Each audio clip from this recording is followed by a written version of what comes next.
நம்ம இது வரைக்கும் மியூச்சுவல் ஃபண்ட் இன்வெஸ்ட்மெண்ட்னா என்ன, இண்டிவிஜுவல் ஸ்டாக் இன்வெஸ்ட்மெண்ட்னா என்ன, யூலிப் இன்வெஸ்ட்மெண்ட்னா என்ன, கோல்டு இன்வெஸ்ட்மெண்ட்டு, அது மட்டும் இல்லாமல் போஸ்ட் ஆஃபீஸ் ஸ்கீம் பற்றிலாம் ஆல்ரெடி நிறைய வீடியோவில் டிஸ்கஸ் பண்ணியிருக்கோம். நீங்கள் இன்னும் அதெல்லாம் பார்க்கல அப்படின்னா கீழே டிஸ்கிரிப்ஷனில் லிங்க் தரேன், நீங்கள் கிளிக் பண்ணி பார்த்துக்கோங்க. இன்றைக்கி என்ன பார்க்க போகிறோம் அப்படின்னா, இந்த டைப்ஸ் ஆஃப் இன்வெஸ்ட்மெண்ட்டில் ஒரு இண்டிவிஜுவல் பர்சனுக்கும் அவங்களுடைய இன்கம், அவங்க ஃபினான்ஷியல் ஸ்டேட்மெண்ட், ஏஜ் பொறுத்து நம்ம என்ன டைப் ஆஃப் இன்வெஸ்ட்மெண்ட்டை செலக்ட் பண்ணுறது அப்படின்றது சேஞ்ச் ஆகும். இப்போது டீட்டெயில்டாக நீங்கள் உங்களுடைய சேலரி, ஏஜ் இதெல்லாம் வச்சு நீங்கள் என்ன டைப் ஆஃப் இன்வெஸ்ட்மெண்ட்டை செலக்ட் பண்ணலாம் அப்படின்ற ஒரு டீட்டெயில் இன்ஃபர்மேஷன் இந்த வீடியோவில் பார்க்க போகிறோம். ஸோ வீடியோ ஸ்கிப் பண்ணாமல் ஃபுல்லாக பார்த்துக்கோங்க. இப்போது நம்மக்கிட்ட கொஞ்சம் அமௌண்ட் இருக்குது, நம்ம இன்வெஸ்ட் பண்ணலான்னு பிளான் பண்ணி யூடியூப்லையோ அல்லது கூகுள்லையோ சர்ச் பண்ணி இன்வெஸ்ட்மெண்ட் ஐடியா, இன்வெஸ்ட்மெண்ட் பிளான் அப்படின்னு சர்ச் பண்ணால் ஏகப்பட்ட இன்வெஸ்ட்மெண்ட் பிளான் வரும். Gold investment, mutual fund, stock, post office ஸ்கீம்னு ஏகப்பட்ட டைப்ஸ் ஆஃப் இன்வெஸ்ட்மெண்ட் வரும். பட் அதை எப்படி டிஃபைன் பண்ணுறது, நம்ம எதுக்கு தகுதியானது, எந்த இன்வெஸ்ட்மெண்ட் பண்ணால் நமக்கு கரெக்டாக இருக்கும், எப்படி சூஸ் பண்ணுறது அப்படின்னா, நீங்கள் மந்த்லி சேலரி வாங்குகிற பர்சனாக இருந்தால் உங்களுக்கு ஒரு டைப் ஆஃப் இன்வெஸ்ட்மெண்ட் கரெக்டாக இருக்கும். நீங்கள் பென்ஷன் வாங்குகிற பர்சனாக இருந்தால் உங்களுக்கு ஒரு டைப் ஆஃப் இன்வெஸ்ட்மெண்ட் கரெக்டாக இருக்கும். இல்லை பிஸ்னஸ் மேனாக இருந்தால் மந்த்லி இன்வெஸ்ட் பண்ண முடியாது, உங்களுக்கு பல்காக சம்டைம்ஸ் ஒரு அமௌண்ட் வரும், ஒரு மாதம் 2 மாதம் வராமல் இருக்கலாம். இப்போ நீங்கள் எந்த மாதிரி இன்வெஸ்ட்மெண்ட் ஸ்கீம் பிளான் பண்ணலாம், உங்களோட ஏஜும் இதுவாகும். இப்போ தான் நீங்கள் லைஃப் ஸ்டார்ட் பண்ணுறீங்க, புதுசாக ஜாப் போகிறீங்க, 20+ ஆகுது, நீங்களுக்கு இன்னும் டைம் இருக்குது, ஸோ நம்ம ரிஸ்க் எடுக்கலாம் அப்படின்னா உங்களுக்கு ஒரு டைப்ஸ் ஆஃப் இன்வெஸ்ட்மெண்ட் இருக்கும். இப்போது ஆஃப்டர் 40+ இருந்தீங்க அப்படின்னா நீங்கள் இன்வெஸ்ட் பண்ணும்போது ரொம்ப கவனமாக இன்வெஸ்ட் பண்ணணும். உங்களுக்கான ரிஸ்க் எடுக்கிற அந்த மீட்டர் கொஞ்சம் கம்மியாக தான் இருக்கும். ஏன்னா ஆல்ரெடி நீங்கள் இவ்வளோ நாள் இன்வெஸ்ட்மெண்ட்டுன்ற பிளான்லேயே இல்லாமல் உங்களுடைய 20 இயர்ஸை கடந்து வந்துட்டுருப்பீங்க. இதுக்கப்புறம் நீங்கள் இன்வெஸ்ட் பண்ணும்போது எவ்வளவு ரிஸ்க் பாயிண்ட்டு நீங்கள் எடுக்கலாம் அப்படின்றத சூஸ் பண்ண வேண்டியது இருக்கும். ஸோ நம்ம டீட்டெயிலாக இந்த வீடியோவில் டிஸ்கஸ் பண்ணிடுவோம். இப்போ ஃபஸ்ட்டு உங்களுக்கு 60+ ஆகிடுச்சு, நீங்கள் ஜாப்லாம் முடிச்சுட்டு ரிட்டையர் ஆகிட்டீங்க. ஒரு ப்ரைவேட் செக்டாரோ இல்லை கவர்மெண்ட் செக்டார்லேருந்து ரிட்டையர்ட் ஆனதுக்கப்புறம் உங்களுக்கு பிஎஃப் இல்லது செட்டில்மெண்ட்டு இது மாதிரி அமௌண்ட்டு பல்காக சிலது வந்திருக்கும். சில பேருக்கு மந்த்லி பென்ஷன் ஸ்கீமும் இருக்கலாம். இந்த பல்காக வரவங்க எந்த மாதிரி இன்வெஸ்ட்மெண்ட்டை சூஸ் பண்ணலாம் அப்படின்னா, ஒன்று எஃப்டி சூஸ் பண்ணலாம். இது சீனியர் சிட்டிசன்ஸ்க்கு 8 to 9% ரிட்டர்ன் தரும். அப்படி இல்லை இன்னும் கொஞ்சம் அதிகமான ரிஸ்க் இருக்குது, ஸோ கொஞ்சம் அதிகமான ரிட்டர்னும் வேணும் அப்படின்னா நீங்கள் கார்ப்பரேட் பாண்ட் சூஸ் பண்ணலாம்.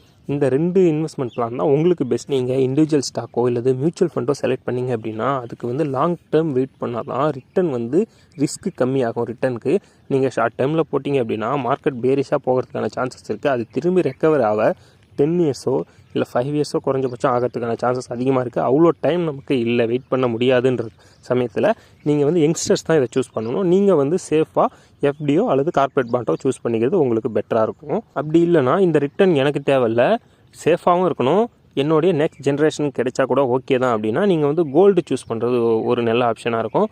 ரிஸ்கே இல்லை, உங்கள் நெக்ஸ்ட் ஜென்ரேஷனுக்கு ஒரு நல்ல இன்வெஸ்ட்மெண்ட்டாக அவங்களும் ஃபீல் பண்ணுவாங்க. நெக்ஸ்ட்டு இந்த 40+, நான் இவ்வளோ நாளாக எனக்கு இன்வெஸ்ட்மெண்ட் பற்றியே தெரியாது, இன்வெஸ்ட்மெண்ட்டே பண்ணதில்லை, நான் இப்போ தான் இன்வெஸ்ட்மெண்ட் பண்ணலான்னு ஒரு ஐடியாவில் இருக்கேன், எனக்கு ஒரு நல்ல சேலரி வருது, என்ன பண்ணுறதுன்னு தெரியல அப்படின்னு நீங்கள் நினைக்கிறீங்க அப்படின்னா உங்களுக்கு ஒரு பெஸ்ட் இன்வெஸ்ட்மெண்ட்டு ஸ்டாக்காக தான் இருக்கும். அதுலேயுமே என்னால் ரிஸ்க் எடுக்க முடியும், ரொம்ப நாள் வெயிட் பண்ண முடியும், ஒரு 10 இயர்ஸ் போனாலும் பரவாயில்ல அப்படின்னு நீங்கள் சூஸ் பண்ணிங்க அப்படின்னா நல்ல ரிட்டர்னு ஸ்டாக்ஸில் கிடைக்கிறதுக்கான சான்சஸ் இருக்குது. ஸ்டாக்ஸை எப்படி செலக்ட் பண்ணுன்றது நம்ம ஆல்ரெடி நிறைய வீடியோவில் டிஸ்கஸ் பண்ணியிருக்கோம். கீழே டிஸ்கிரிப்ஷன்லையும் தரேன், மேலே கார்டும் தரேன், செக் பண்ணி பாருங்கள். இல்லை என்னால் இவ்வளோ ரிஸ்க்லாம் எடுக்க முடியாது, எனக்கு கொஞ்சம் ரிட்டர்ன் கம்மியாக இருந்தாலும் பரவாயில்ல, நான் ஒரு 10 இயர்ஸ் வெயிட் பண்ணி 10 இயர்ஸோ இல்லை 15 இயர்ஸோ வெயிட் பண்ணி கூட எடுத்துக்கிறேன், இல்லை என்னோடய ரிட்டையர்மெண்ட் கூட பிளான் பண்ணிக்கிறேன் அப்படின்னா நீங்கள் தாராளமாக மியூச்சுவல் ஃபண்ட் செலக்ட் பண்ணலாம். மியூச்சுவல் ஃபண்டில் லாங் டேர்மில் கண்டிப்பாக ஒரு பெட்டரான ஸ்டாக்ஸை கம்பேர் பண்ணும்போது ரிஸ்க்கு கம்மி, அதை விட அதிகமான ரிட்டர்ன் கிடைக்கிறதுக்கான சான்சஸுமே அதிகமாக இருக்குது.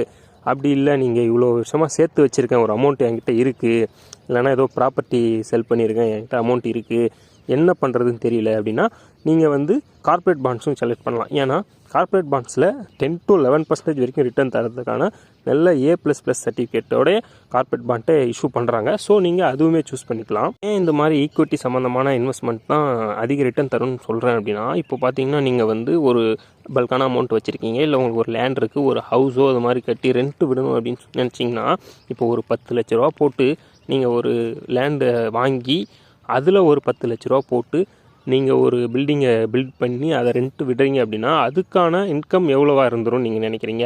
இயர்லி 10% கூட உங்களுக்கான ரிட்டர்ன் கிடைக்காது. ஸோ அதனால் நீங்கள் இது மாதிரி சூஸ் பண்ணுறது பெட்ரு. முன்னாடி இருந்தது ரியல் எஸ்டேட்டில் கேபிட்டல் அப்ரிசியேஷன்லாம் முன்னாடி இருந்துச்சு, இப்போது அது அந்த அளவுக்கு இல்லை. ஸோ இப்போதைக்கு அதிக ரிட்டர்ன் தர்றது ஒரே ஆப்ஷன்ஸ் இது மட்டும்தான். இல்லை என்னால் இவ்வளோ ரிஸ்க்லாம் எடுக்க முடியாது, ஸ்டாக் மியூச்சுவல் ஃபண்ட்னா எனக்கு என்னன்னே தெரியாது, நான் இதை நம்பிலாம் என்னால் பண்ண முடியாது, ஆனால் எனக்கு ஒரு நல்ல இன்வெஸ்ட்மெண்ட் பிளான் வேணும், என்கிட்ட கொஞ்சம் அமௌண்ட் இருக்குது அப்படின்னு நீங்கள் ஃபீல் பண்ணிங்கன்னா எனக்கு ஒரு 7 to 8% ரிட்டர்ன் இருந்தாலே போதுன்னா நீங்கள் தாராளமாக எஃப்டியே செலக்ட் பண்ணிக்கலாம். 5 லட்ச ரூபா வரைக்கும் பேங்க்கில் உங்களுக்கு ஷூரிட்டியோட நீங்கள் எஃப்டி வந்து பேங்க்லேயே இன்வெஸ்ட் பண்ணிக்கலாம். அப்படி இல்லை என்னுடைய பெண் குழந்தைகள்லாம் இருக்குது, அவங்களுக்கு நான் வந்து சேர்த்து வைக்கணும் ஆசைப்பட்றேன், மந்த்லி என்னால் கொஞ்சம் தான் சேவ் பண்ண முடியும், உங்களோட சேலரி வந்து ரொம்ப கம்மி தான், ஸோ அதுலேருந்து கொஞ்சம் அமௌண்ட் மட்டும் என்னால் எடுத்து சேவ் பண்ண முடியும் அப்படின்னு நீங்கள் ஃபீல் பண்ணீங்க அப்படின்னா நீங்கள் வந்து கோல்டில் இன்வெஸ்ட் பண்ணலாம். ஏன்னா ஃப்யூச்சரில் நல்ல ரிட்டர்ன் தரும். அப்படி இல்லை கோல்டுலாம் வாங்க முடியல, என்னால் ரொம்ப கொஞ்சமான அமௌண்ட் சேர்த்து வைக்கணும்னா நீங்கள் போஸ்ட் ஆஃபீஸ் ஸ்கீம் கூட செலக்ட் பண்ணிக்கலாம். போஸ்ட் ஆஃபீஸ் ஸ்கீமில் செல்வ மகள் சேமிப்பு திட்டம்ன்ற மாதிரி நிறைய திட்டம் இருக்குது. நீங்கள் அதெல்லாம் சூஸ் பண்ணிங்க அப்படின்னா உங்கள் பெண் குழந்தைக்கு நல்ல ஃப்யூச்சரில் நல்ல ரிட்டர்ன் வரதுக்கான சான்சஸ் அதிகமாக இருக்குது. அண்ட் ஃபைனலாக பார்த்தீங்கன்னா யங்ஸ்டர்ஸ்க்கான பிளான் தான். நான் இப்போ தான் என்னோடய ஸ்டடீஸ் கம்ப்ளீட் பண்ணிவிட்டு என்னோடய ஜாப் லைஃப்குள்ளே என்ட்ரு ஆகிருக்கேன். நான் இப்போலேருந்தே என்னுடைய இன்வெஸ்ட்மெண்ட் ஜேர்னியை ஸ்டார்ட் பண்ணணும் அப்படின்னு நினச்சிங்கன்னா, விச் மீன்ஸ் இந்த 18 to 25 இந்த பிட்வீனில் இருக்கிற நீங்களாம் எப்படி இன்வெஸ்ட் பண்ணலாம், கண்டிப்பாக நீங்கள் வந்து செலக்ட் பண்ண வேண்டியது ஈக்விட்டியாக தான் இருக்கணும். ஏன்னா உங்களுக்கு ரிஸ்க் எடுக்கிறதுக்கான டைம் இருக்குது. நீங்கள் இந்த யங் ஏஜ்லேயே ஈக்விட்டி செலக்ட் பண்ணி, அதாவது ஃபுல் நாலேஜோட எந்தெந்த ஸ்டாக்கை ஃபண்டமெண்டலாக அனலைஸ் பண்ண தெரிஞ்சு, அந்த எப்படி ஸ்டாக் அனலைஸ் பண்ணணும்னா நம்ம வீடியோ போட்டிருக்கோம், அதெல்லாம் நீங்கள் ஒன்ஸ் பார்த்துக்கோங்க, நம்ம சேனலில் இருக்குது. நீங்கள் வந்து இன்வெஸ்ட் பண்ணிங்கன்னா உங்களோட 40th ஏஜில் ஃபினான்ஷியல் ஃப்ரீடம் ஆகிறதுக்கான சான்சஸ் ரொம்ப அதிகமாக இருக்குது. அப்படி இல்லை நான் வந்து கொஞ்சம் சேஃபர் சைடாக இன்வெஸ்ட் பண்ணணும் அப்படின்னு சொன்னீங்கன்னா உங்கள் இன்வெஸ்ட்மெண்ட்டை பிரிச்சுக்கோங்க. 2ஆக பிரித்து ஈக்விட்டியில் பாதியும் கோல்டில் பாதியும் போடலாம். ஏன்னா ஈக்விட்டி தான் உங்களை சீக்கிரமாக உங்களோட வெல்த்தை க்ரோ பண்ணுறதுக்கு ரொம்பவே ஹெல்ப்ஃபுல்லாக இருக்கும். இப்போது 35க்கு மேலே இருக்கிறவங்களாம் நிறைய ஏர்ன் பண்ணுவாங்க, நல்ல சேலரி வாங்குவாங்க, அவங்களாம் இன்வெஸ்ட் பண்ணலாம். நாங்கள் இப்போ தான் ஜாப் போகிறோம், எங்களுக்கு பெரிய சேலரி ஒன்றும் இல்லை, நாங்கள் எப்படி இன்வெஸ்ட் பண்ணுறோம்லாம் நீங்கள் நினைக்க தேவையில்ல. ஏன்னா இன்வெஸ்ட்மெண்ட் ஜேர்னியில் முக்கியமான விஷயமே எவ்வளோ அமௌண்ட் இன்வெஸ்ட் பண்ணுறோன்றதை விட எவ்வளோ இயர்லியாக இன்வெஸ்ட்மெண்ட்டை ஸ்டார்ட் பண்ணுறோம் அப்படின்னு தான். உங்களுக்கு நிறைய டைம் இருக்கிறதால நீங்கள் இப்போவே இன்வெஸ்ட் பண்ணிங்கன்னா உங்களுடைய மணி வந்து காம்பவுண்டிங் இன்ட்ரெஸ்ட் மூலிமா வளர்கிறதுக்கான சான்ஸு ரொம்ப அதிகம். யங்ஸ்டர்ஸ் மட்டும் இல்லை, இன்வெஸ்ட்மெண்ட் பண்ணணும்னு தாட் வந்து இன்வெஸ்ட்மெண்ட்டை ஸ்டார்ட் பண்ணுற எல்லாருமே முக்கியமாக தெரிஞ்சுக்க வேண்டிய விஷயமே இந்த காம்பவுண்டிங் இன்ட்ரெஸ்ட் பற்றி தான். இந்த காம்பவுண்டிங் இன்ட்ரெஸ்ட் எப்படி ஒர்க் ஆகுது, என்ன பண்ணால் இந்த காம்பவுண்டிங் இன்ட்ரெஸ்ட் கிடைக்குன்ற மொத்த டீட்டெயில் நான் அடுத்த வீடியோவில் அப்லோட் பண்ணுறேன். நம்ம சேனலை தொடர்ந்து ஃபாலோ பண்ணிங்க அப்படின்னா நீங்கள் வந்து உங்களுடைய வெல்த்தை என் கூடவே சேர்ந்து நீங்களும் உங்களுடைய 1 crore ஜேர்னி அச்சீவ் பண்ணுறதுக்கான ஈஸியான வழியை நான் சொல்லித்தரேன். அண்ட் 1 crore ஜேர்னிக்கு தனியாக ஒரு பிளேலிஸ்ட்டும் இருக்குது, நீங்கள் அதையும் பார்த்து ஃபாலோ பண்ணிட்டு வந்தீங்கன்னா ஈஸியாக என்னோட சேர்ந்து நீங்களும் உங்கள் 1 crore அச்சீவ் பண்ணலாம். நம்ம சேனலில் தொடர்ந்து personal finance, investment, gold investment, mutual fund related வீடியோவை தொடர்ந்து அப்லோட் பண்ணிட்டு வர போகிறோம். அதனால் நம்ம சேனலை சப்ஸ்கிரைப் பண்ணி பெல் ஐக்கானை கிளிக் பண்ணிக்கோங்க. இந்த வீடியோ உங்களுக்கு இன்ஃபர்மேட்டிவாக இருந்தது அப்படின்னு நினச்சிங்கன்னா வீடியோ ஒரு லைக் பண்ணிவிட்டு கமெண்ட் பண்ணுங்கள். உங்கள் ஃப்ரெண்ட்ஸ் அண்ட் ஃபேமிலியில் யாராவது இன்வெஸ்ட்மெண்ட் பண்ணிட்டு இருந்தாங்கன்னா அவங்களுக்கு இந்த வீடியோவை ஷேர் பண்ணி விடுங்க.